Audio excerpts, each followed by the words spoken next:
এই শাকটা কি শাক বলো তো বন্ধুরা? কারা কারা চেনো এটা কি শাক? হ্যাঁ বন্ধুরা, এটা লালতের শাক। এটা সব জায়গাতে পাওয়া যায় না, কোনো কোনো জায়গাতে পাওয়া যায়। আর এই শাকটা কি করে রান্না করতে হয় এটা অনেকেই জানে না। যেমন আমার শ্বশুরবাড়িতেই জানতো না এই শাকটা কিভাবে খায়। আমি আসার পরে শুরু হয়েছে এই শাকটা খাওয়া আমার শ্বশুরবাড়িতে। তারা জানতো না এটা কিভাবে রান্না করে খায়। এই শাকটা ধুয়ে নিয়েছি ভালো করে।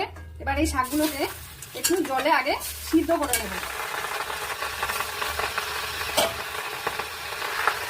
জল দিয়ে সিদ্ধ করে নেবো ভালো করে।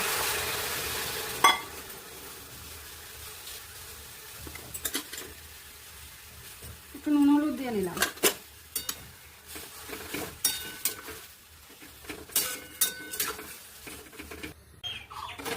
শাকটা আমার সিদ্ধ হয়ে গেছে, এবার এটা নামিয়ে নেব। এরকম একটু ঝোল ঝোল থাকবে। কড়াইয়ে তেল গরম হয়ে গেছে। এবার এই যে শুকনো লঙ্কা, কালো জিরে, কাঁচা লঙ্কা চিরা আর রসুন থেতো করা আছে, এগুলো সব দিয়ে শাকটা ফোড়ন দিয়ে নেব।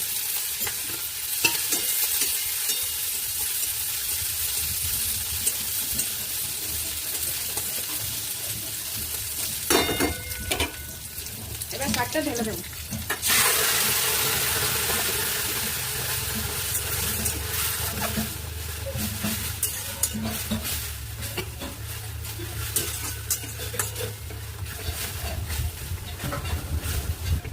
ঝোল ঝোল নামাতে হবে।